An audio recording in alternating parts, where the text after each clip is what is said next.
నేను doctor C Vijayalakshmi, test tube baby specialist, Nellore.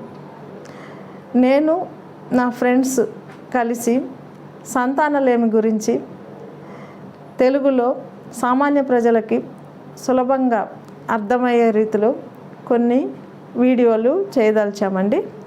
అందులో సంతానలేమి గురించి అవగాహన, దాని ట్రీట్మెంట్కి సంబంధించిన సూచనలు, సలహాలు ఇవ్వబడతాయి. Namaste friends, welcome to doctor C Vijayalakshmi fertility clinic YouTube channel. ఈ వీడియోలో మనము పేషెంట్ హిస్టరీ గురించి డాక్టర్ అడిగినప్పుడు దాంట్లో కొన్ని ఇంపార్టెంట్ పాయింట్స్ తెలుసుకుందాం. అంటే ఇది డాక్టర్ ఇంటర్వ్యూ లాగా అనమాట. కొన్ని క్వశ్చన్లు అడుగుతుంటే పేషెంట్ సమాధానం చెప్పాలి. పేషెంట్ ట్రూగా చెప్పాలన్నమాట, ఏది దాచకూడదు. ఎందుకంటే కారణాలు ఏదైనా ఒక్క పాయింట్లో కూడా బయటపడుతుంటాయి కొన్నిసార్లు. సో ఇప్పుడు మనం హిస్టరీలో ఫస్ట్ ఆక్యుపేషన్ హిస్టరీ అంటే మేల్ అతను ఏం పని చేస్తాడు.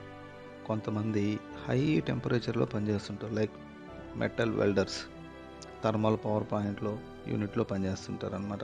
అట్లాగే x ray technicians, nuclear power plant workers, లేదా రేడియేషన్ ఇచ్చేవాళ్ళు క్యాన్సర్కి ఆ యూనిట్లో పనిచేసేవాళ్ళు.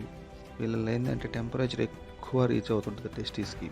సో అప్పుడు స్పర్మ్స్ ప్రొడ్యూస్ అవ్వవు, లేదా కౌంట్ చాలా తక్కువగా ఉంటుంది వీళ్ళల్లో, లేదా ఒకవేళ ప్రొడ్యూస్ అయిన స్పర్మ్స్లో డిఫెక్ట్ ఉంటుంది అనమాట.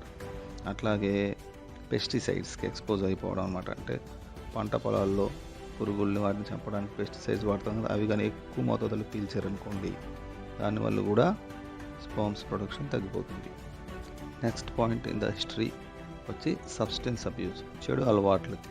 ఒకటి స్మోకింగ్ అనమాట, లేదా టొబాకో. వీటి వల్ల ఏంటంటే డిఎన్ఏ పాడైపోతుంది అనమాట. స్పర్మ్లోని స్పర్మ్ బాగానే ప్రొడ్యూస్ అవుతాయి, కానీ లోపల జీబీ ఉండదు. ఎంత 36 GB ఉండాలో అంత ఉండదు అనమాట. అట్లాగే ఎక్కువ ఆల్కహాల్ తీసుకోవడం అనమాట, దీనివల్ల కూడా స్పర్మ్స్ ప్రొడ్యూస్ అవ్వవు. అట్లాగే డ్రగ్స్ తీసుకోవడం, మ్యారేజోనా కానీ, కొకైన్ కానీ, లేదా అనబాలిక్ స్టెరాయిడ్స్ ఇంజెక్షన్ తీసుకున్నా కూడా స్పర్మ్స్ కౌంట్ తగ్గిపోతుంది, బాగా ప్రొడ్యూస్ అవ్వవు. అట్లాగే కెఫినేటెడ్ బెవరేజెస్, అంటే ఎక్కువ కాఫీలు తాగడం, పర్ డే ఒక లిమిట్ దాటిపోయింది అనుకోండి, వాళ్ళకు కూడా స్పర్మ్ ప్రొడక్షన్ తగ్గిపోతుంది అనమాట. Next point in the history is sexual history అనమాట.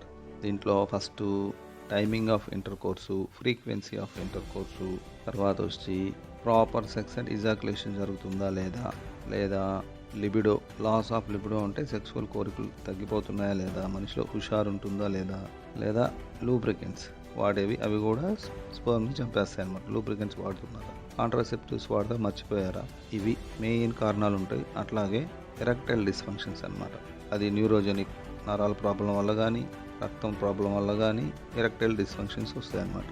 అట్లాగే ఇజాక్యులేషన్ డిజార్డర్స్, ఇజాక్యులేషన్లో రెట్రోగ్రేడ్, ఇంతకుముందు మనం చెప్పుకున్నట్టు బ్లాడర్కి వెళ్తుంది, రెట్రోగ్రేడ్ ఇజాక్యులేషన్, లేదా ఏన్ ఇజాక్యులేషన్, అసలు ఇజాక్యులేషన్ అయినట్టే ఉంటుంది కానీ సేమ్ అసలు ముందు రాదు వెనక్కిపోదన్నమాట.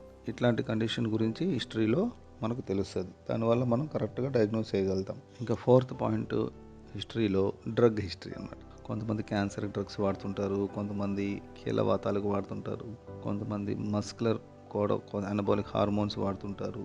అట్లాగే కొంతమంది బీపీకి, అట్లాగా కొంతమంది కిడ్నీ ఫెయిల్యూర్కి వాడితే ఆ మందుల వల్ల కూడా స్పర్మటోజెనిసిస్ అంటే స్పర్మ్స్ డెవలప్ అవ్వవు అనమాట, సరిగ్గా కౌంట్ తక్కువగా ఉంటుంది వాళ్ళలో. ఇక 5వ పాయింట్ హిస్టరీలో ఇట్లా వచ్చి ఫ్యామిలీ హిస్టరీ అనమాట. ఆ ఫ్యామిలీలో వాళ్ళ నాన్నకి, వాళ్ళ పెద్దనాన్నకి, లేదా వాళ్ళ తాతకి ఎవరికైనా సరే ఇట్లాంటి ఇన్ఫర్టిలిటీ, పిల్లలు పుట్టుకుంటూ ఉండే ప్రాబ్లమ్స్ ఉండి ట్రీట్మెంట్ తీసుకొని పుట్టించారా లేదా అని కనుక్కోవడం, లేదా వాళ్ళలో షుగర్ ఉందా, డయాబెటీస్ ఉందా, హైపర్ టెన్షన్ ఉందా, లేదంటే ఏదైనా కంజెనిటల్ ప్రాబ్లమ్స్ ఉన్నాయా, క్రోమోజోమ్ ప్రాబ్లమ్స్ లైక్ తలసీమియా కానీ, సిక్కిల్ సెల్ ఎనీమియా కానీ, హిమోఫీలియా కానీ, ఇట్లాంటి కొన్ని రేర్ ప్రాబ్లమ్స్ ఉన్నాయి. ఇట్లాంటివి ఉన్నాయనుకోండి, వాళ్ళలో ముందు నుంచే మనకు అర్థమైపోతుంది వీళ్ళు నార్మల్గా ఫెర్టిలైజ్ అవ్వదు, వీళ్ళు స్పర్మ్స్, వీళ్ళకి ట్రీట్మెంట్ ఇవ్వాల్సిందే అని.